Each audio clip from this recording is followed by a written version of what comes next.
Clip number 1063۔ اس clip میں قرآن پاک کی سورہ قصص کی آیت نمبر 7 سے 9 تک کی تلاوت، ترجمہ اور تفسیر قرآن صراط الجنان آپ سماعت فرمائیں گے۔ بسم اللہ الرحمن الرحیم۔ ترجمہ: اللہ کے نام سے شروع جو نہایت مہربان رحمت والا ہے۔ وَأَوْحَيْنَا إِلَىٰ أُمِّ مُوسَىٰ أَنْ أَرْضِعِيهِ فَإِذَا خِفْتِ عَلَيْهِ فَأَلْقِيهِ فِي الْيَمِّ وَلَا تَخَافِي وَلَا تَحْزَنِي إِنَّا رَادُّوهُ إِلَيْكِ وَجَاعِلُوهُ مِنَ الْمُرْسَلِينَ۔ ترجمہ: اور ہم نے موسیٰ کی ماں کو الہام فرمایا کہ اسے دودھ پلا، پھر جب تجھے اس پر خوف ہو تو اسے دریا میں ڈال دے، اور خوف نہ کر اور غم نہ کر، بے شک ہم اسے تیری طرف پھیر لائیں گے اور اسے رسولوں میں سے بنائیں گے۔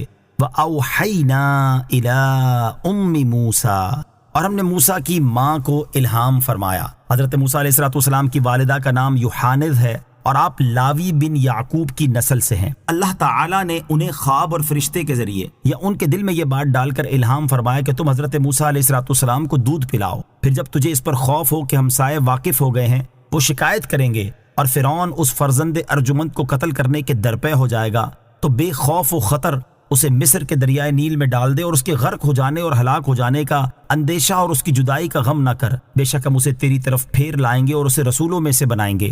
چنانچہ آپ رضی اللہ تعالی عنہا چند روز حضرت موسیٰ علیہ السلام کو دودھ پلاتی رہیں۔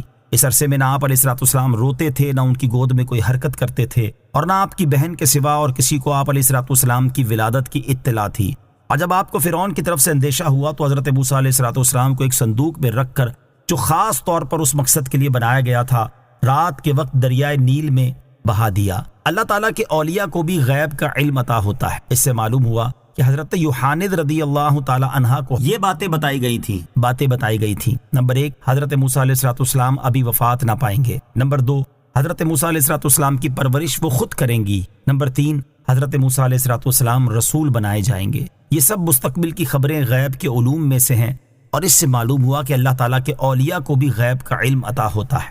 فَالْتَقَطَهُ آلُ فِرْعَوْنَ لِيَكُونَ لَهُمْ عَدُوًّا وَحَزَنًا إِنَّ فِرْعَوْنَ وَهَامَانَ وَجُنُودَهُمَا كَانُوا خَاطِئِينَ۔ ترجمہ: تو اسے فرعون کے گھر والوں نے اٹھا لیا تاکہ وہ ان کے لیے دشمن اور غم بنے، بے شک فرعون اور حامان اور ان کے لشکر خطا کار تھے۔ فَالْتَقَطَهُ آلُ فِرْعَوْنَ، تو اسے فرعون کے گھر والوں نے اٹھا لیا۔ یعنی جس رات حضرت موسیٰ علیہ السلام کی والدہ نے آپ کو دریا میں ڈالا، اس کی صبح کو فرعون کے گھر والوں نے آپ علیہ السلام کے صندوق کو دریائے نیل سے اپنے محل میں آنے والی نہر سے اٹھا لیا اور اس صندوق کو فرعون کے سامنے رکھا۔ جب اسے کھولا گیا تو اس میں سے حضرت موسیٰ علیہ السلام برآمد ہوئے، جو اپنے انگوٹھے سے دودھ چوس رہے تھے۔ فرعون کے گھر والوں نے حضرت موسیٰ علیہ السلام کو اٹھایا۔ اٹھانے کا مقصد یہ نہیں تھا کہ حضرت موسیٰ علیہ السلام ان کے لیے دشمن اور غم کا باعث بنے، لیکن اس اٹھانے کا انجام و نتیجہ یہ بنا۔ عربی زبان میں آیت میں مذکور لام کو لام عاقبت کہتے ہیں۔ فرعون، اس کا وزیر حامان اور ان کے لشکر نافرمان تھے، تو اللہ تعالیٰ نے انہیں یہ سزا دی کہ انہیں ہلاک کرنے والے دشمن کی انہی سے پرورش کرائی۔ وَقَالَتِ امْرَأَتُ فِرْعَوْنَ قُرَّةُ عَيْنٍ لِّي وَلَكَ لَا تَقْتُلُوهُ عَسَىٰ أَن يَنفَعَنَا أَوْ نَتَّخِذَهُ وَلَدًا وَهُمْ لَا يَشْعُرُونَ۔ ترجمہ: اور فرعون کی بیوی نے کہا، یہ بچہ میری اور تیری آنکھوں کی ٹھنڈک ہے، اسے قتل نہ کرو، شاید یہ ہمیں نفع دے یا ہم اسے بیٹا بنا لے، اور وہ بے خبر تھے۔ وقالت امرأۃ فرعون، اور فرعون کی بیوی نے کہا، جب فرعون نے اپنی قوم کے لوگوں کی طرف سے ورغلائے جانے کی بنا پر حضرت موسیٰ علیہ السلام کو قتل کرنے کا ارادہ کیا، تو فرعون کی بیوی نے اس سے کہا، یہ بچہ میری اور تیری آنکھوں کی ٹھنڈک ہے، تم اسے قتل نہ کرو، شاید یہ ہمیں نفع دے یا ہم اسے بیٹا بنا لے، کیونکہ یہ اسی قابل ہے۔ فرعون کی بیوی آسیہ بہت نیک خاتون تھی، انبیاء کرام علیہ الصلوۃ والسلام کی نسل سے تھیں، غریبوں اور مسکینوں پر رحم و کرم کرتی تھیں۔